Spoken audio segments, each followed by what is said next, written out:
Zen Parenting, Caring for Ourselves and Our Children in an Unpredictable World, written by Cathy Cassani Adams. Welcome, Cathy. Thank you very much. The structure of the book is around the chakra system. I use chakras when I'm thinking about people, when I'm thinking about my own health, when I'm thinking about how to support somebody. And it was my most genuine way of writing something and including all the pieces of what it means to be human. Todd asked me a number of times, why did you write it in this way? And it's because it's very difficult to include everything you think someone needs to know about themselves and where they began and how they're growing, unless you have some kind of scaffolding to how you got to where you are today. You need to be able to see and feel and understand in your own body, in your own heart, in your own mind. And so we are going to go through each of the chakras.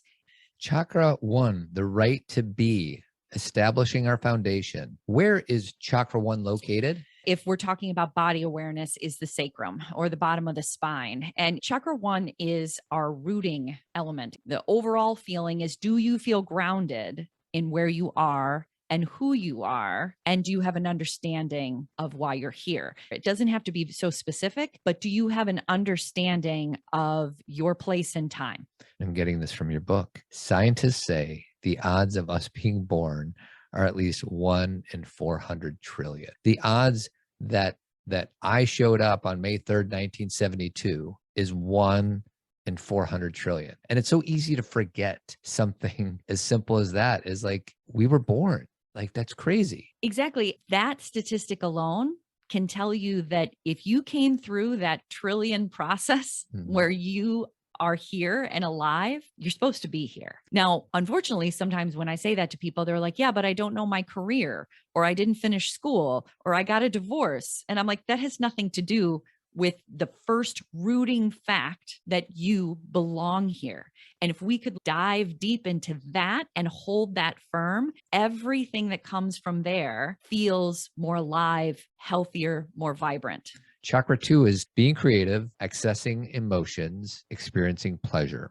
And do you want to say where the second chakra is located? Yeah, it's sometimes called the sacral chakra, but it's right below the belly button. The second chakra has a lot to do with feel and our feelings overall and what we feel in our bodies, and the whole concept of pleasure, about understanding your own pleasure and your own sexual needs. Can I read a quote from your book? Sure. We can worry less about having the perfect answers and more about being able to have space for the questions. And that this is in regards to when your kids ask you questions and if you get scared or stuck and you don't know how to answer. I think sometimes as parents, we feel we need to have final answers when it comes to sex or sexuality. So our kids will ask us a question, and if we don't feel like we have the perfect answer, we won't answer at all. What I'm saying is that it's okay to either A, say, you know what, that's such a good question. I really want to take some time and think about it, and then I'm going to come back to you with an answer. And this is an open conversation,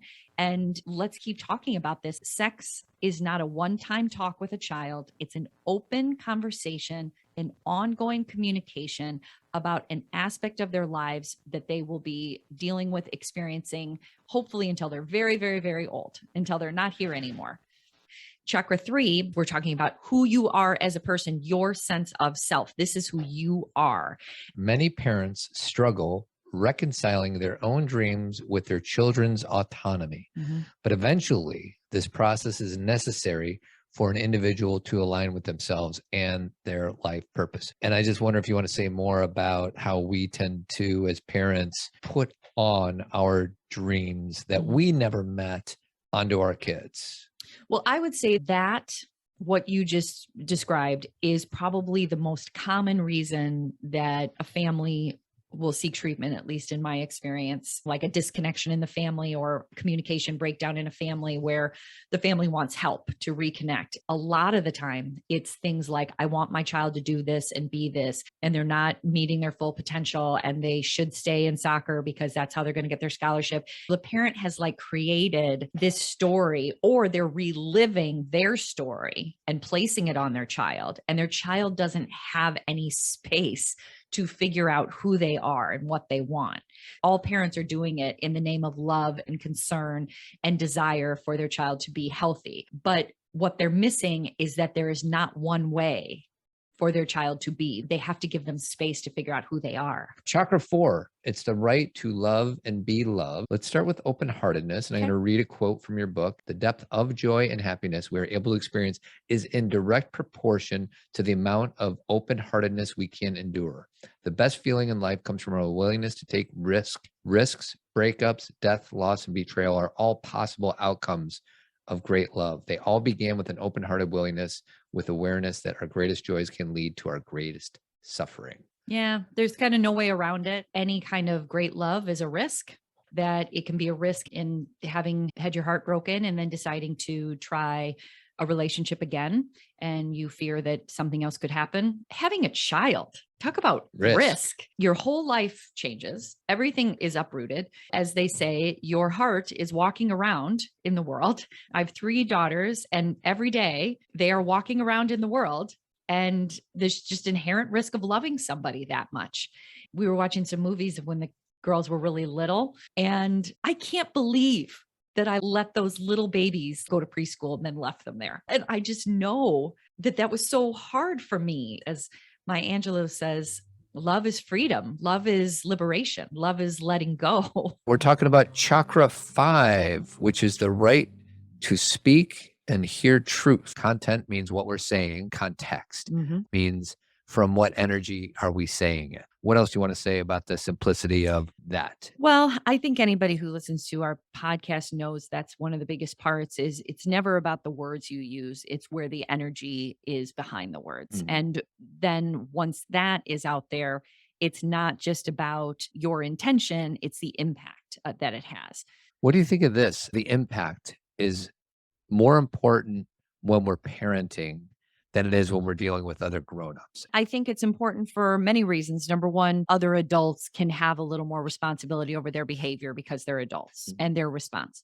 The other part is the relationship with our kids is one of the most important relationships we have.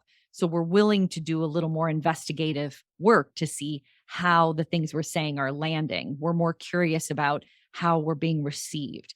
And then we have to remember that we are in a teaching modality. Even if we're not intending to teach in that moment, our children are learning from us how to speak and communicate with other people. 6th chakra, experiencing our senses and intuition. And it's the third eye center, and the color is indigo. Third eye center. What is that, sweetie? And what does it represent? Well, sometimes people like poke right there. And I tell people to be really gentle. Like, I really consider that a sacred spot. So it's like the way that we understand things and notice things without maybe seeing it physically. We're going to start at the top, inner knowing. You talk about the 6th chakra development is often connected to a spiritual awakening. It can happen between 35 and 55, is commonly referred to as a midlife crisis. It's like a return to the teenage years where we reject parts of ourselves and society that no longer fit so we can begin to embody who we really are. What do you think about that? I was just giving my personal experience of my intuitive knowing and my sense of self. It was like an awakening. And then majority of my clients are women that I talk to. We're anywhere between 35 and 60. And they're becoming more aware of what maybe they had been hiding or what they had been denying or who they really want to be, or a sense of discomfort with what they'd created because it feels false. We're going to talk about the 7th chakra. Second section in this chapter is called Interconnectivity. Accepting help, giving help. All the other stuff is how we feel a sense of belonging, but it's a false sense.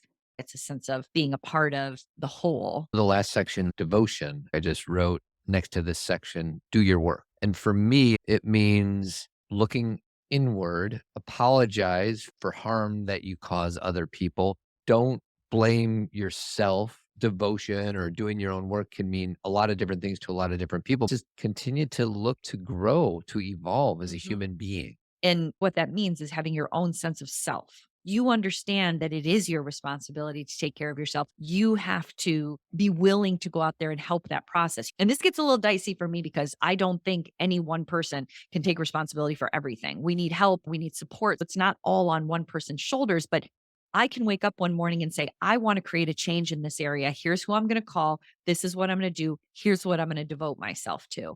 And I know that will create some kind of change.